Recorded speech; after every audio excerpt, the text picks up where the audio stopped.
Oh, opinions are like comic books. Everybody has a lot of them, and some of them aren't very good. Yeah, some of them are worth more. Yeah, than others. And mine are always correct. All That's right, what it is, right? Yeah. Hello there, traders. We are back. Episode number 35. Everything's late. Nobody dies.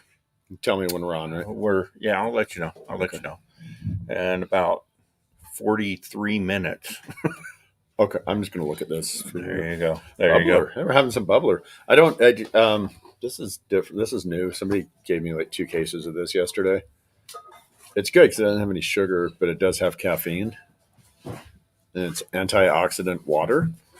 Yeah. Which means it's water. I'm not that fancy. I'm not either, but they were free. They're pretty good. All right. So how's your week been? My week's been it's been pretty good. It's been pretty crazy. You've had a good one? Yeah, I've been this sale is knocking stuff out of here left and right. Nice. Yep. The sale. Oh yeah, Black Hat Comics. The sale. 50% off all back issues, all graphic novels, including manga and all ages graphic novels and back issues. Nice. And trade paperbacks. And trade paperbacks. Those qualify. I have to say graphic novels. I say trades, but people don't. If I say 25% off trades, people bring things in to give me and say, I get 25% off now? Or, there's very confusing. Yeah. And 25% off the statues and the toys. And also. Toys. Nice. Yeah. Man. Scott, do you hear that? 25% off statues and toys. All right. Just back up to the door. Back up to the door. It's good. Anyway, it's a good thing we're not live. So we actually... whenever you do have a sale, it's kind of a great barometer for the local comic scene, because the only time you have these sales is when you get overstocked on collections that you bought and whatnot. So that lets us know that books are moving, which is a positive thing. Yeah, books are moving again. Yes, they are. Kind of breaking loose. The high dollar sales aren't there like they were a year ago. Yeah, I mean, but they're reasonable sales, right? Yeah, they're we're not seeing that $4,000 or $5,000 book, whatever. We're not seeing that brand new spec on a $100 book that just came out this week. We're not seeing that as much, but what I am seeing is literally people taking like small diamond boxes home, stacked with 80s and 90s stuff. Because that's like tough to get a hold of right now, and boy, do I have a lot of it. You do, yeah. I was just commenting. I was going through the boxes while we were waiting for this, and there's some silver out there. I've seen a few silver books out there. A lot of Bronze Age stuff. Yeah, a lot of bronze has been coming in. A lot. Yeah. I was surprised, and it's been that way like on a daily basis. Oh yeah. I mean, Beck's going to be. I've got probably 300 or 400 books over there for them to put away today. I mean, we're literally hundreds of books going out, and the thing is, I'm well stocked with this stuff, and it's I think because for years, like nobody was buying this stuff. So people would bring them into me, and I'd be like, "Yeah, sure, I'll buy them." Okay, there are a couple of good ones in there, and a couple of them, whatever, But nobody was really interested in the 80s and 90s stuff for a while, right?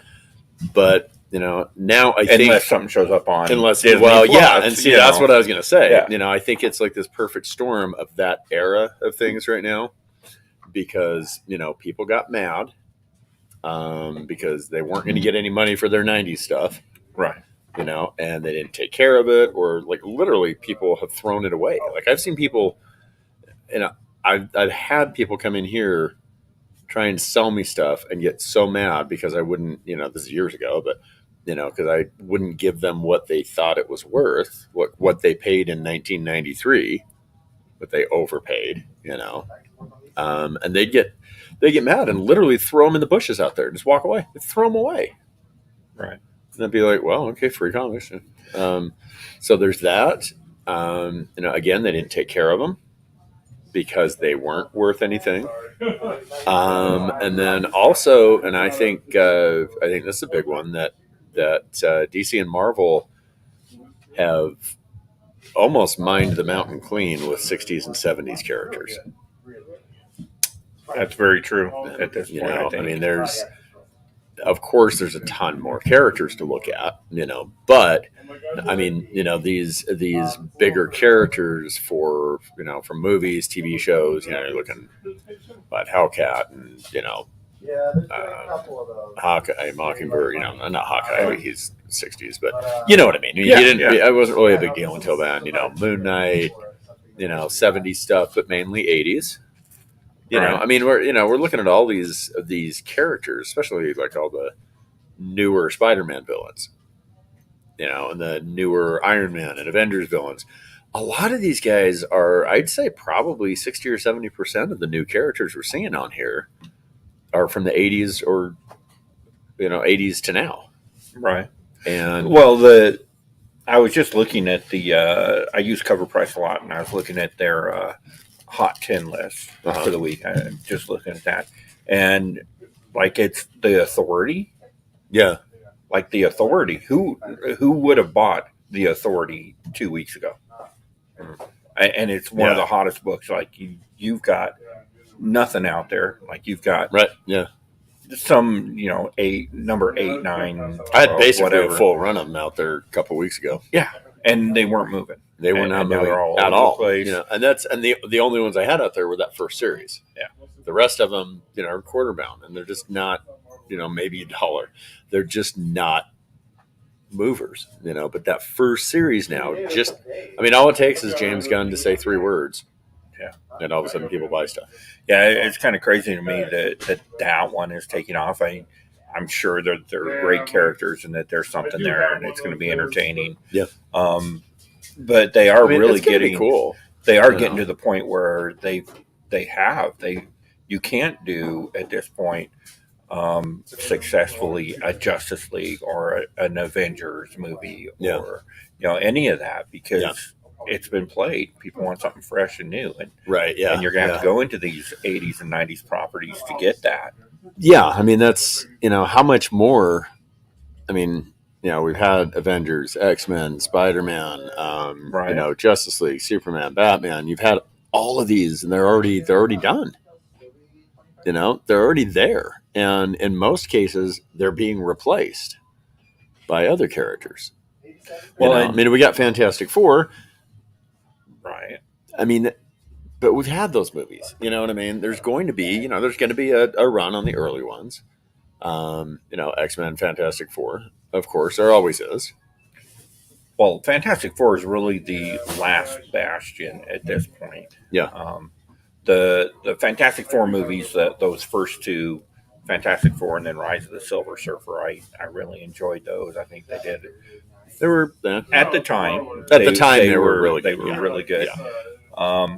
And the Fantastic, whatever it was. Fantastic. Is that like? If you look at the logo for that movie, it's like a big 4. Fantastic. That's like Scream. Yeah, Scream 4, Scream 4M. And I mean, you know me, I like every superhero movie ever made, and that one just does not make the grade. I didn't do it. It just didn't look good. I mean, the actors looked like everybody looked good. I mean, it was a good cast. I don't think that was the right cast for it. No. Michael B. Jordan is like that's how you pronounce it. Michael Jordan, excellent basketball player, fantastic actor, but I'm not sure who he needs to be. Look how good he was as Killmonger. Yeah, that was a weird fit as Johnny Storm. Yeah. He just, that's not the type of character that he plays. I think Chris Evans did a great job with that character. He did okay. I mean, that's kind of why I didn't like him, is because of those. Because I was just like, God, he is such an annoying frat boy, man. I know, Johnny Storm. And I know that's his character, but I think he played it up just a little too much. That's why I think he was great, because he played that character just like it felt like that Johnny Storm from the 70s, 80s. Yeah, to me, and Michael B. Jordan, tried to do something along those lines, but that's not who he is. He's a Killmonger. Yeah, he is a Black Panther. Like in my opinion. he's I think he's more. I mean, yeah, he can do comedy. He's a great actor, but I think he's more of a dramatic actor, right, than he is, the Spider-Man type sort of, wisecracking, whatever, Now he's been tied to a Superman project as well. Initially, they wanted to talk to him to be Clark Kent. He said, "No, I want to be Calvin Ellis," and I think that's a great fit for him. Yeah, I do too. If you're gonna put him in as that, you make him that character, right? Because he will be that character. Yeah, and it'll be fantastic. I was really hoping they were going to bring him back and make him the new Black Panther. I mean, they may have. I haven't seen Wakanda. Oh, you haven't? Forever yet. Oh, God, it's so good. I have not seen that. It is so good. I loved it. I really loved it. I thought it was fantastic. No, I liked it better than the first one. That's a pretty hard bar. Well, I mean, yes and no. And the problem I had with the first one is, and I've talked to you about this before, is the CGI. The crappy effects took me right out of it. Right. And, it was a good movie right up until then. They had, there was the battle for the position of Black Panther. There was, the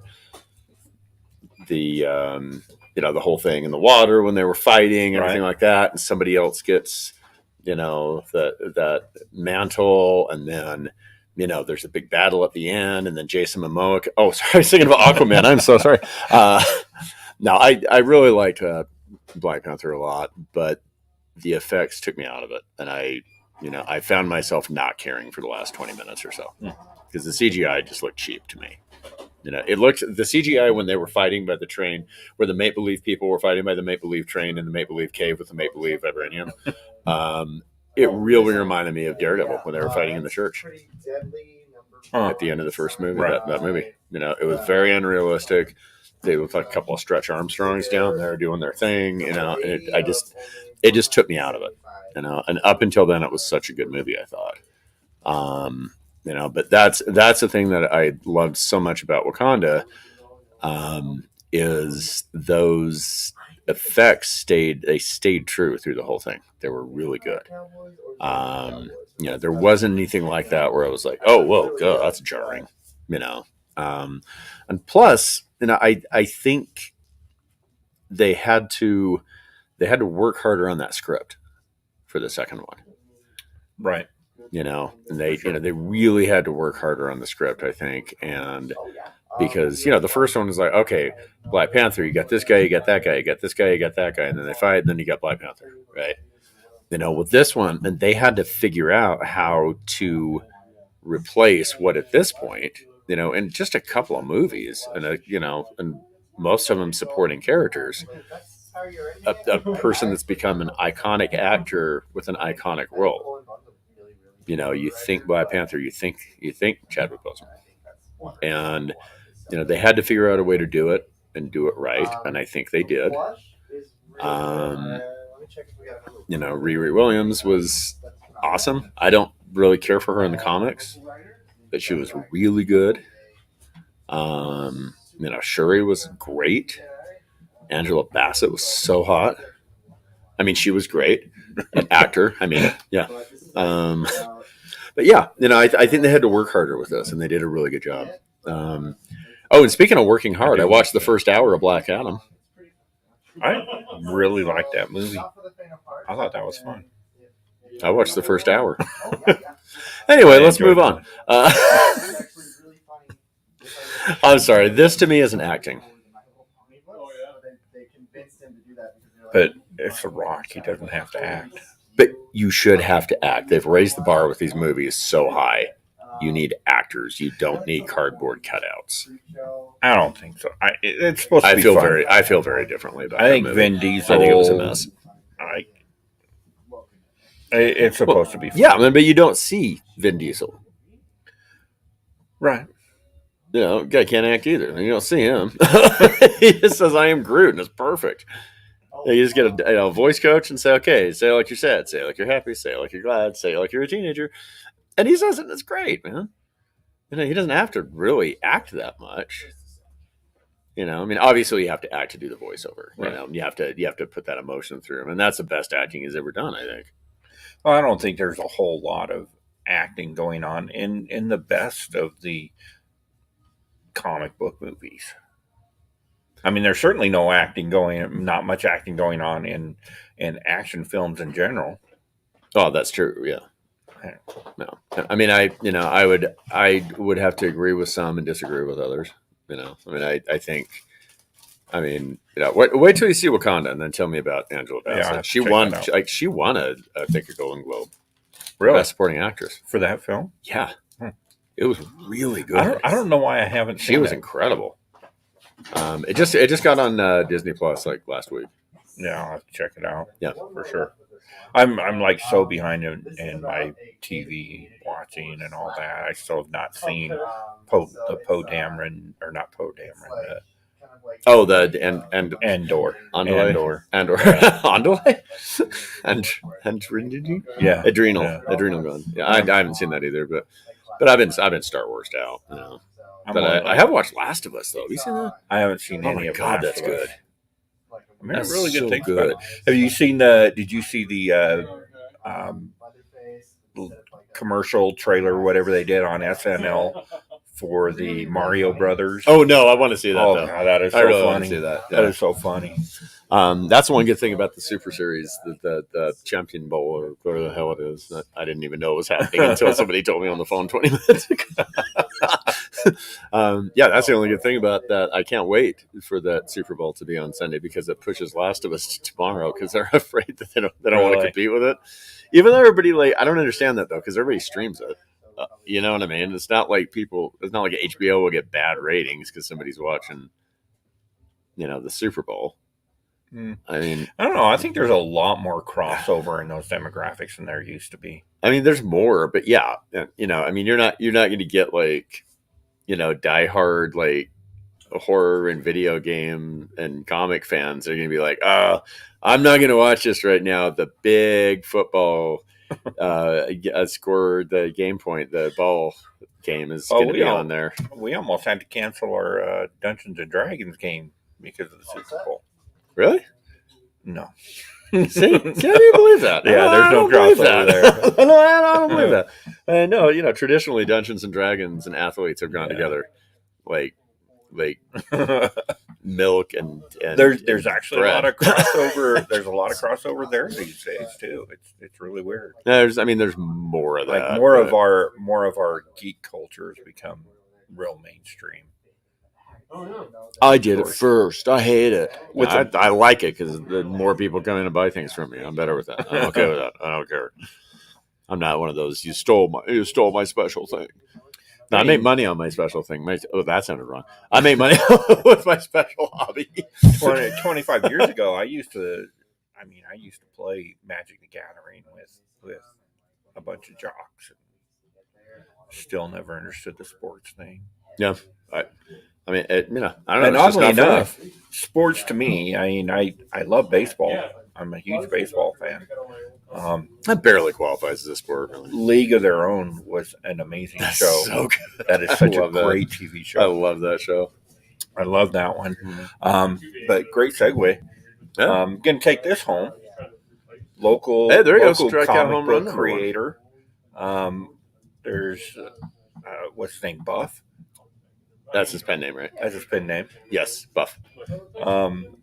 So, gentleman was just in here. So, if you're looking to support a indie artist, we've got 50 of these. Greg's got a couple in the shop.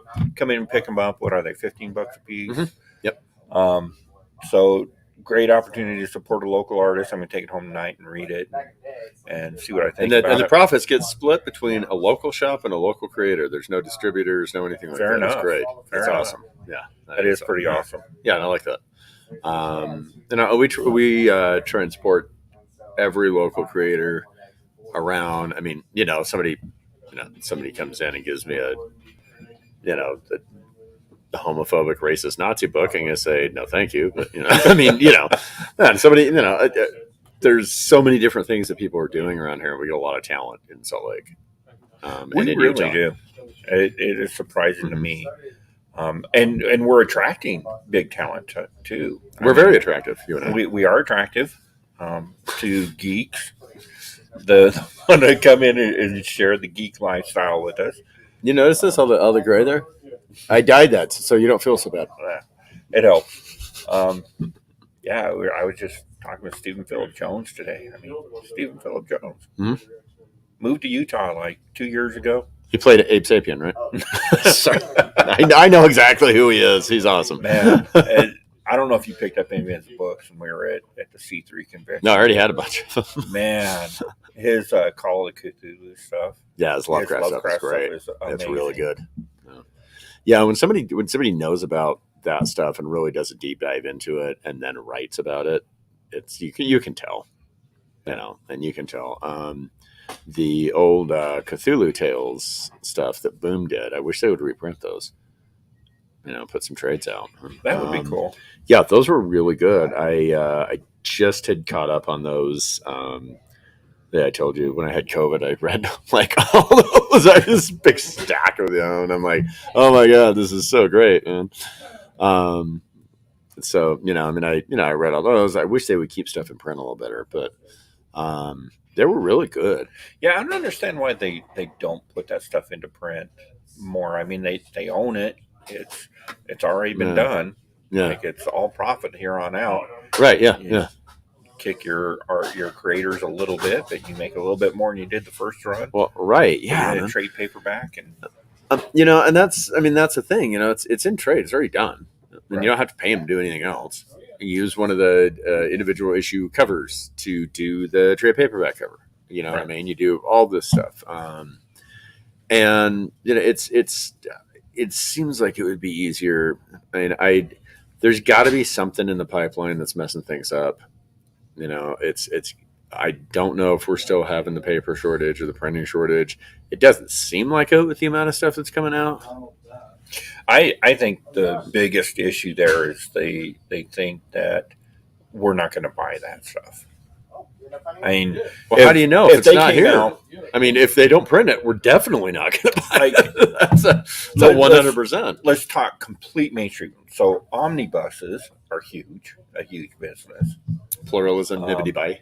Omnibity buy. Omnibuy. Omnibity bee. So those are huge. You don't sell. Do you even carry those in here? And I don't. Not really. I don't sell a lot of them. How much money? $125, man. They are very expensive. But I wish they would do like Image does, the paperback ones. Like like they do with Walking Dead and Invincible and stuff. I wish they do those. Just people call them phone books because they kind of are. Nobody knows what phone books are. Christ, it's a book that used to have phone numbers in. But yeah, Image does that, and they sell like crazy. I mean, you're looking $60 for that instead of $125. It's literally half the price. I think the key there is, there's a cash grab involved when Marvel puts out an omnibus. Of course. Because at $125 a piece, they're probably into that omnibus, $5-6. Yeah. Like, come on, guys. You paid for the art, maybe 70, 80 years ago. Right. Like, give us. Maybe $10 for all the pages. And Kirby's estate is not getting the money off of those. No. Nobody's estate is. It's not, it's not happening. But the whole thing with the omnibus, I do think they're way too expensive. I do. I think they're way too expensive, and I think that I think I can't remember the ultimate edition. I don't know what they are that Image does, but they're a better idea because they're affordable. You still get that. It's still high quality paper printing. I wish. It's like the Epic collection started coming out, and they were like, this is great. They're $30, man. This is awesome. And then they're 35, and they're 40. Now they're 45 or 50, and it's like, oh my god, come on, you guys, really? And what was that last one? Fantastic Four. that came out last week. Uh-huh. I mean, those are great books, and I encourage people to pick up like that bound Mhm. so that they can read those stories. But it's just It's a lot of money. it's cost prohibitive, Uh-huh. and I I sell, think, but see, I sell those like crazy, and those omnibus just, I mean, I sell them during my sales because people are like, I ain't paying $125 for this. Yeah. So, I mean, on a $125 book during a sale, I make like $5. you know, realistically, I know, I've got a lot of friends that pick up the omnibus, and they go through them, but the only people I know that really pick them up are people that are, they're online making content and they use them for content. They're like, we're reviewing this omnibus. Yeah. So it makes sense for them to spend the $125. Sure. And, I don't think Jim Ment's paying $125 for his omnibus, but yeah, it's crazy. I like the way Scout does it. They'll do their 6-issue run of an indie title, Mhm. and then they'll bind it Mhm. and sell a trade paperback. Yeah. I like that because it gives us an opportunity to go back and kind of read up and get involved in those stories. Yeah. Now, the ones that are more expensive that I do like are the artist editions. Yeah, because those, they have scans of the original pages, and that's got, I mean, the Spider-Man ones, you can see like literally you can see John Romita's coffee cup stains on the pages. You know what I mean? I mean, it's like, it's so amazingly cool. Well, and that's the thing. So you see Stan Lee scratching like, you need more monsters. Jack, make it scarier. We need a word that means nothing here. How about sinew? Kaboom. Kaboof. Labaf. Yeah, man. Yeah. So I mean, it's, that's those I really like, and because those are more of like a historical preservation kind of thing. You know what I mean? Right. But yeah. But it would be, and to me, if you're going to put out a collected volume like that you're going to sell for $40, $50, don't reprint the books, because I've got the books, I've read the books. Put something else in there. Yeah, give us something different. Give us something extra to make it worth that additional $30. Yeah. That's really, it's it's similar to Blu-rays and DVDs. When Blu-rays started coming out, they're like, oh my god, look at all the content we can put on this, right? And then they were like, we got commentaries, we got 3 hours of documentaries, we've got 2 commentaries, we've got whatever, and then you start getting an hour of documentaries and 1 commentary, and then you get some deleted scenes and 5 mini 5-minute documentaries, and maybe a commentary or a commentary they already had, or what I mean. And now they're not that different than DVDs, really. Well, Blu-rays aren't. Now you just hit the content streaming on Vudu, and there's no additional content at all. I don't believe in Vudu. I'm a good Christian boy. I love my Vudu. Oh, I love the Vudu that you do so well. No, I mean, actually, you know what the other thing is, though, is it's like, oh my god, and you get now you can't. It's tough to find a Blu-ray because it's Blu-ray DVD combo, or it's a high def 4K blah blah blah. You know what I mean? It's tough just to find that now. So it's kind of gone the same way, with trade paperbacks, because with trades you used to get extra stuff, right? You used to get like concept art. Yes, concept art, all the covers. They throw us partial script for the first issue in there or something, or there would be some cool forward by whoever, if they did Iron Man one, it's like John, what's his name, that directed Iron Man and does the Star Wars stuff. What's his name? Favreau. I don't know why I'm thinking John Leguizamo. John Leguizamo was like, look, man, I got something to say. Now John Favreau would do like a introductory page or something. I mean, something like that. But they don't seem to really have that anymore. It's just like, put the issues out, put the trade out, put the issues out, put the trade out, put the issues out, put the trade out, and then do a $125 collection of them. So I think we kind of need to get back to making those special. You know, if you're going to charge me a couple bucks more for the trade than you're going to charge me for the issues, you got to put something else in there. Yeah. Yeah. Otherwise, you're just well off just getting the issues. Mm-hmm. Yeah. Speaking of which, Cocaine Bear comes out soon. I don't know. That's not a segue, but I can't wait to see I don't that know if movie. that's my kind of thing. Oh man. Oh my god. I did actually watch a thriller. Wasn't really a horror movie. With John Leguizamo in it the other day. It was The Menu, I love that movie. something like that. Yeah, The Menu is great. My daughter talked me into watching it, and so we watched it. It was pretty good. It was so good. Pretty good. Yes. Ralph Fiennes being all creepy and shit. Nux. Nux Beast Nux was in it. Yeah. Yeah. He's great. That was a weird show. I love that movie. That was so good. I Really was waiting for it to turn into some cannibalism or something. I know I was too. Huh? I mean, the way they advertised it, I thought it was, Donner Party for 3. Yeah, and I thought it was going to totally go there, but it turned out to be more about more of a satire on celebrity. Yeah. Than it did a horror movie, I mean, there's definitely some horror in there, and there was definitely some stuff in there. I mean, I'd still call it a horror movie, but it was light horror. I feel, but it was a great movie. I loved it.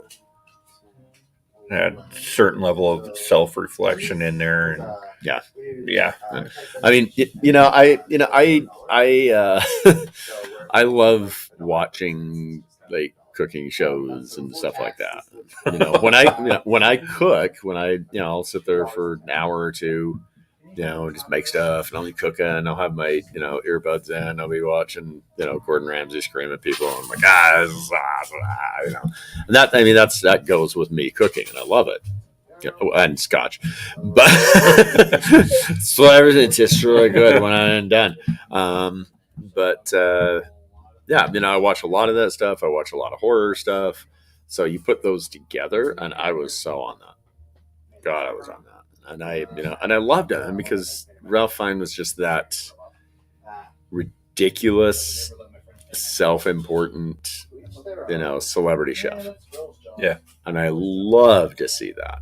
I love the satire of that, and it was really, really fun. Yeah, what I liked about it is that it didn't. There was no major twist. You knew right where they were going. Like he told you. He told you from the beginning. It's like, are you one of us or one of them? And she's like, well, if I'm one of you, do I get a lift? No, we're all going to die. Right. Yeah. It's just how and who, and I mean, there was a little bit of a twist with her, who she really was. Yeah. Which I liked. Yeah. But it wasn't like a Shyamalan twist when it's like, wait a minute, man, it's been a talking dog the whole time, or whatever. It wasn't one of those ridiculous twists.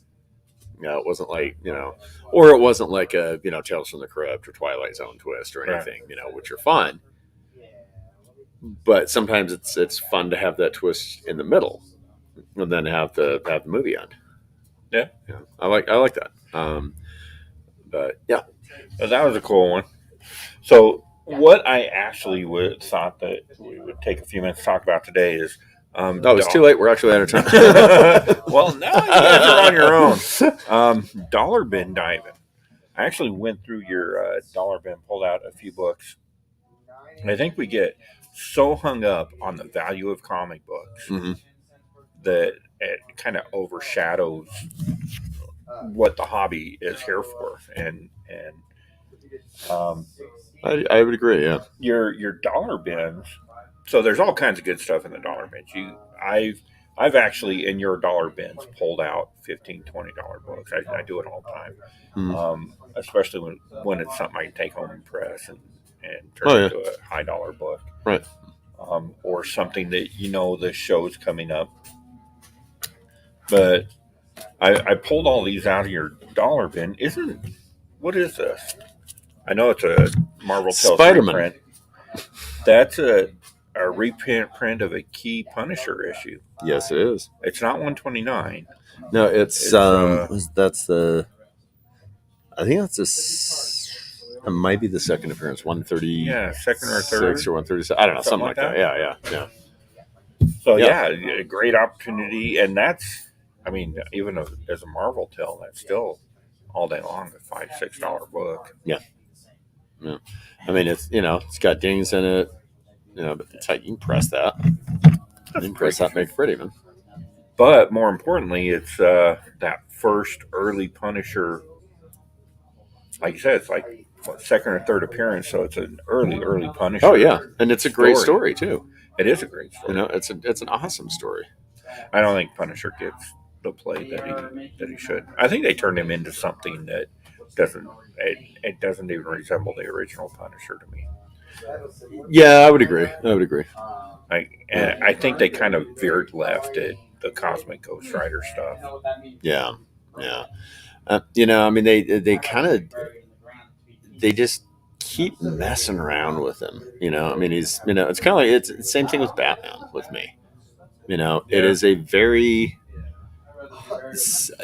at its heart, a simple character, but with complicated stuff. You know what I mean? But I mean, it's it's a pretty straightforward character. This happens, this happens, this happens, and then they go from there.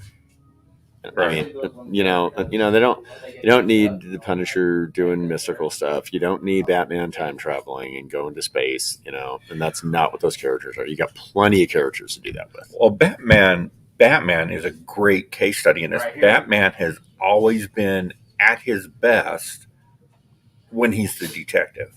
Yeah. Which they forget. That's when Batman's his That's best. one of the reasons I like that new movie so much, because he's a detective. Yeah, it's beautiful. I mean, he just shows up in Detective Comics. He doesn't show up in Astounding Space Thrills. Yeah. You know what I mean? Come on, man. Like I enjoy Batfleck. I think Ben Affleck, that character, that take on the character in Justice League, I really enjoyed it. I'm a big Snyder Cut fan, but really, that's Iron Man. They put Iron Man in a dark suit. No, they totally did. Absolutely, and that's what we got there. That's what they're making. Not Batman. They're making Batman very Iron Man. I'm glad you said that, because they're making him very Iron Man in the comics too. Yeah, he's a rich guy with gadgets and bat suits that let him fly, and I mean that's not Batman, right? I mean, if you need to do that, I mean you've got other characters. I mean it's kind of Booster Gold, right? Yeah. He's or Ted Kord or something, and it's like it's a rich dude that's got a lot of gizmos and gadgets, and he time travels and does all kinds of cool stuff. I mean that's them. That's not Batman. That's not Batman. Yeah. And I think, that was part of my problem, I guess, with the Moon Knight series, the TV series too. He is a vigilante with a tenuous connection to supernatural stuff. Right. That uses aliases because he is a vigilante and a, quasi detective sort of character. You know what I mean? But he doesn't have a magic suit that he blinks twice and it shows up on him. He doesn't. It's just so different, and I think they try to complicate stuff a lot, and I don't think it needs to be. I think it's needless. I mean, I think the best version of Batman that we've gotten on film in the last 30 years was the Arrow TV show. I didn't get that far into it. Sorry, Doug. No, I didn't get that far into it, because I like Green Arrow a lot, and it just didn't seem like Green Arrow to me. I mean, they I don't know, it just didn't seem right to me. I think they did a really good job with that show, and all the Arrowverse stuff. Yeah. The only thing I didn't really care for was the Black Canary. That was a little weird for me. Well, I mean, and it's funny you say that because, again, oddly enough, they seemed like they were trying to make Green Arrow Batman. Yeah. And why? You already have Batman. Make him Green Arrow.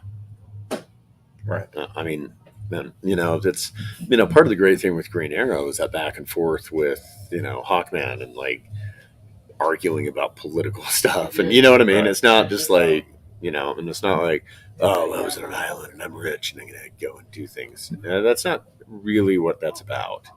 It's more about his personality, I think. Yeah, And I feel do like they think- lost that.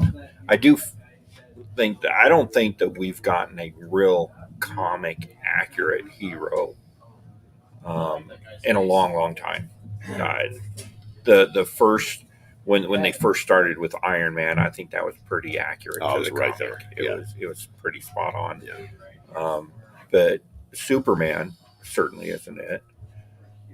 As much as I like Henry Cavill and what potential he could do with that character, Yeah. that's not it. Even Wonder Woman is not Wonder No, Woman. not really. No. Like these are all really just skin swaps of the Avengers. Yeah. Yeah. I don't know. I mean, it's, I want to say the Hulk is pretty close. Yeah, I mean, and I mean, But we the know, Hulk- we're going to see Joe fix it. but the Hulk is very, very one dimensional. There's not a lot you can do. It's with pretty the Hulk. basic.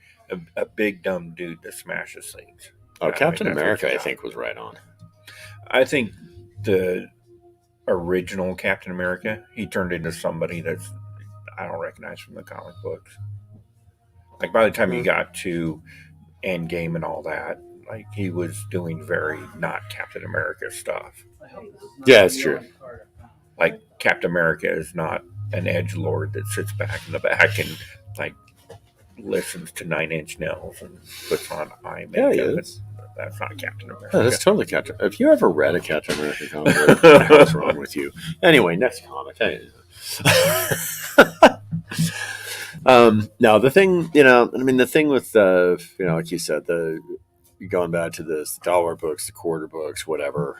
A lot of the time, the stuff I'll put in there, we have too much of it, Right. or it is dinged to an extent, or something like that. Did you pay for these already? Yeah. Can't believe you guys are talking about me. Sorry.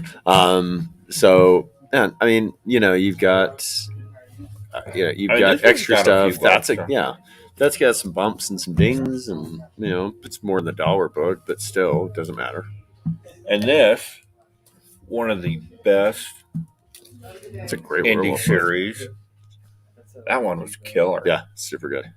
No, and we had no overship on that. So I was like, oh, I got too many. I'll throw some in the dollar books. Yeah. But there's all sorts of different reasons. What my recommendation? There was a young lady in one of the. It was in the Utah local comic book group. I had posted. I think it was on the post for last week's podcast. And she said, "I don't know. I want to start reading comic books, but I don't know where to start." Mhm. Like the dollar bins are a great place. The quarter bins are a great place to start. Yeah. Like we joke a lot about things like Turok #1, Right? Yeah. but that's a fun book. Yeah. And you can find them for a quarter all over the Oh place. yeah. I mean, that's it's sort of sarcastic, but when people say I don't know where to start, I say page 1. They sound what? It's, I don't know. Pick one. Yeah. I mean, man, just grab a book that looks somewhat interesting to you. And just read it, man. You don't need the entire story. You don't need the Wikipedia page on it. Just pick up a book and read it, and see if it's something that you may enjoy. See if it's something that speaks to you. See if it's something that resonates with you. And if it doesn't, try another one. Yeah. And, Well, and that's why the dollar bins are such a great place to start Oh, yeah. Like- Yeah. for a buck. I mean, and there's the Marvel reprint True Believers books. I don't think they're They don't do currently anymore. doing those anymore. Now they're doing facsimiles because they can make $4 off a book they Yeah. don't have to pay for instead of one, Yeah. Which is which I don't like. going but- back to the omnibus thing. I mean, they're making $4 on this book that normally they would have been making $1 on. So that tells you how much they're manufacturing them for. Right. Oh, yeah. So yeah, it's all about profit. Yeah, and it's an image is starting to get into the facsimile thing and away from the image first $1 things too, which I don't like. But I don't know. I'm not as mad at the image stuff because it is creator owned, so the creators are getting money for it. Right. I mean, when Invincible came out, Robert Kirkman and Ryan and oh God, what's his name that started that? Corey. They're actually getting money for that. Right. It's not just Image going, we don't have to pay anybody for this. Just slap $4 on it and put it out. And that I'm kind of okay with. Yeah. Oh man, there was something I was going to bring out today that is really, it's very, very, very. Where? What? Oh, us. Hi, Kat. Now, there's something I was going to bring up today that is kind of upsetting. What really chaps your high, Greg? Riding horses. No, there's Gargoyles was this big release for Dynamite. Right. And, it's got a cult following, and it's got almost a full mainstream following. You know what I mean? It's a Disney show, and it's, they're doing, they're working hand in hand basically with Marvel, putting out all ages Marvel books essentially because they're Disney books.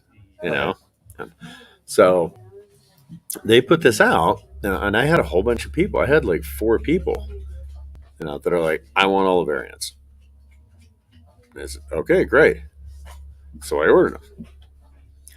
One person came in and said, I'll buy these, but I'm not playing this game. They had like 30 comics for issue 1, 30 covers.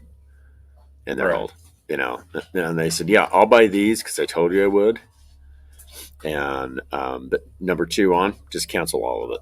I'm done with it. I'm not going to do this. So he's not a big. He's not even picking up covers. An A cover, no. Wow. Because he's pissed off because they did this.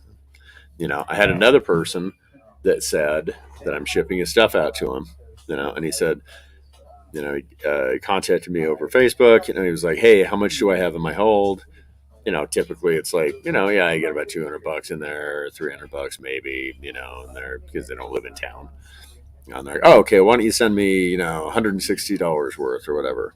And they said, they contacted me, I said, hey, are you ready to get some stuff shipped out? And they said, oh yeah. How much would it cost to ship everything? And I said, you're well over $600. And they're like, for what? What do I have on my hold? I said, well, as Gargoyles came in. And they're like, oh, God. Okay, I only want the David Nakayama and the cover A's now. And because of that, number 2, horrible sales. I've got dozens of unsold of those. I mean, honestly, I probably got 50 copies sitting. If you would have asked me 6 months ago, is that going to have a lot of covers on it? Well, it's Disney and it's Dynamite is going to have a lot of covers. Yeah, but they've got so many covers. They go cover A through Z, and then they start over again with ZA and ZB.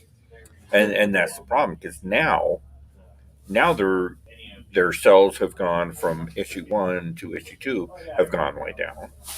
But from 2 to 3 it's going to be completely non-existent. Oh yeah, because that's going to give the collectors a chance to catch up with that. I mean, I've cut down from issue 1 to 4 by like a third. I buy 2/3. I'm only buying like a third or ordering like a third of what I had before. Yeah, it's too much, and people are mad about it. And I'm upset about it because I got a whole bunch of unsold books, and people are.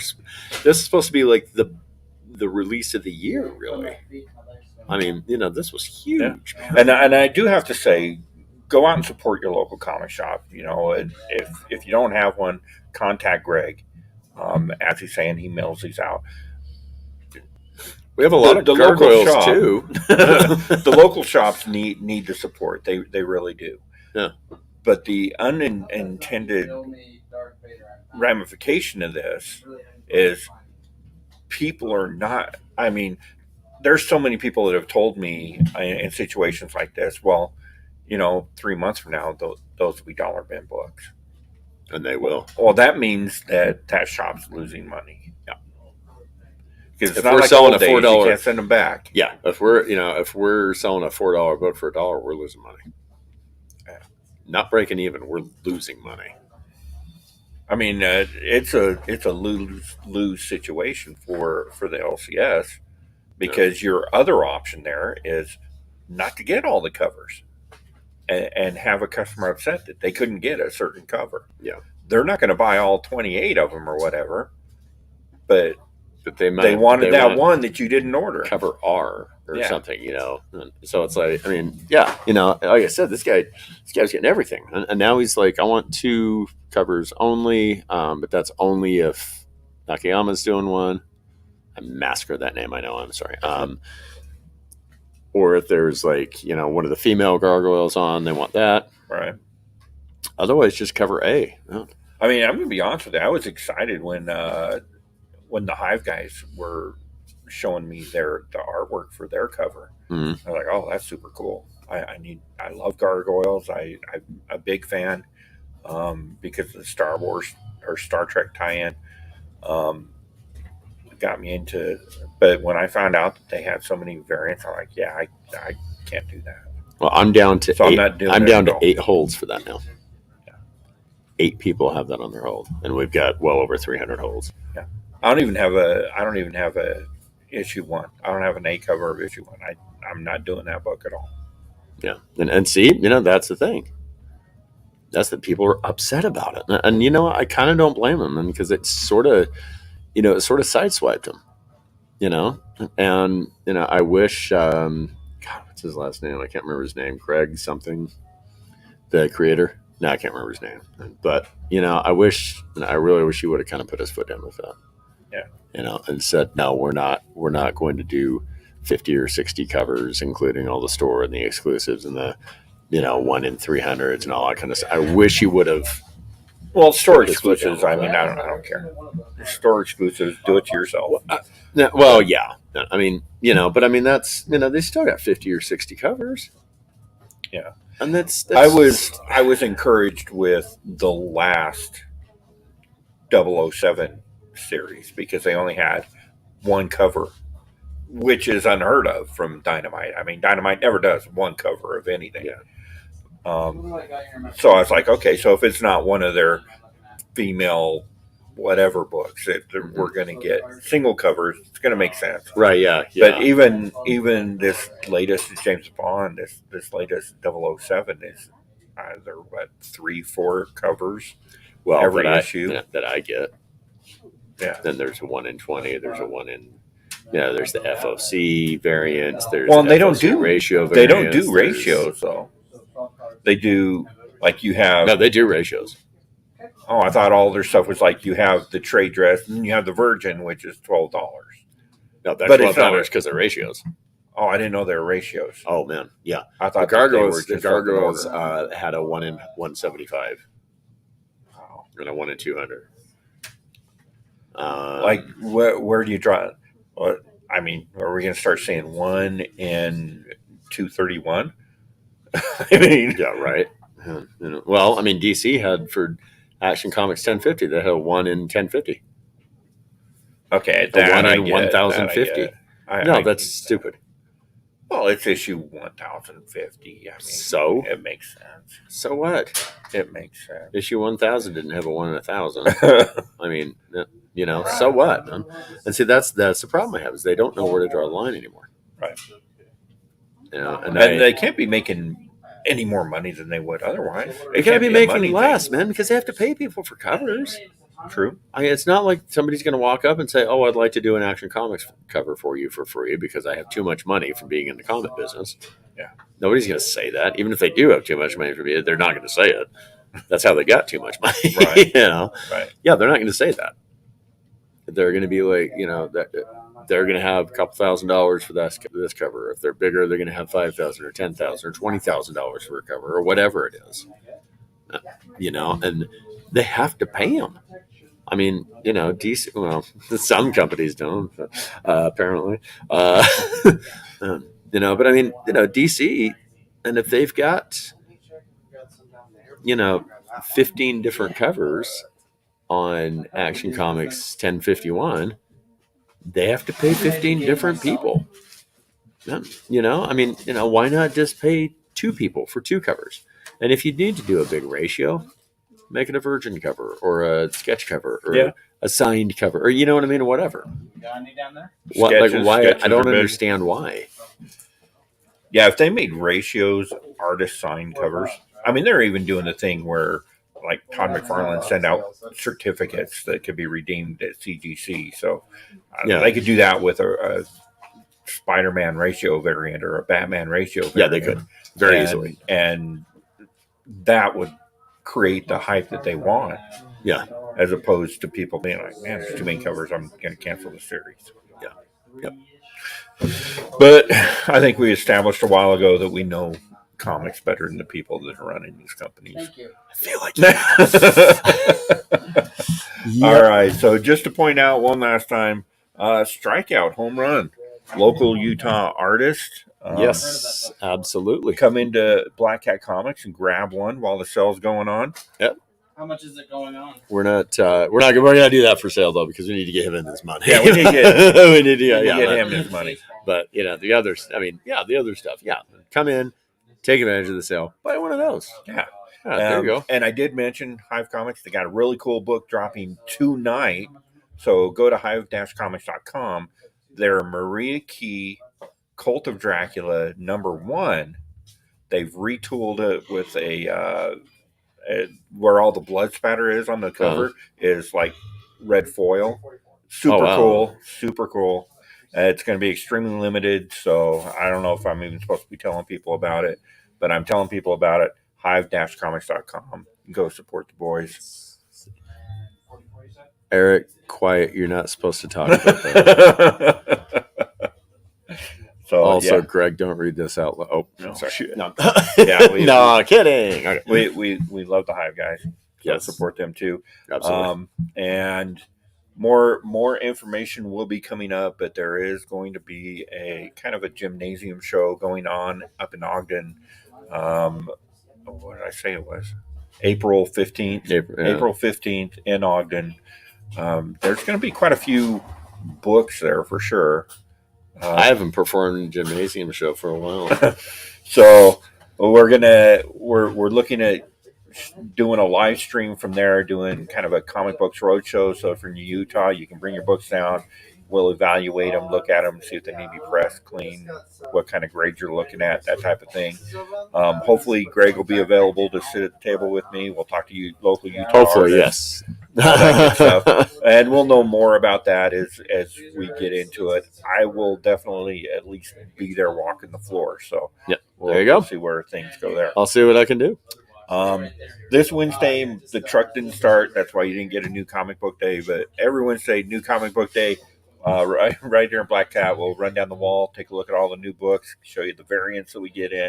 Oh yeah, a lot of cool Harrower. books. Harrower. That was my one of my picks. It was so good. Harrier is a plane. Yeah. Harrower. Really, really good stuff. I'm hearing great things about it. Super good, and it's really good. I'll check that out. It's got the kind of cult stuff and the supernatural. I don't know. Is it really what's going on? Yeah, it's really good. Awesome stuff. Indie horror, that's where it's at right now. Yes, A lot of it out there. Yep. All right. Make sure to like, comment, and subscribe. We come do to that. you every Thursday afternoon at 3:30. Uh-huh. And ring the bell so you'll be notified whenever we're online. All right. We'll see you later, traders. Bye. Bye.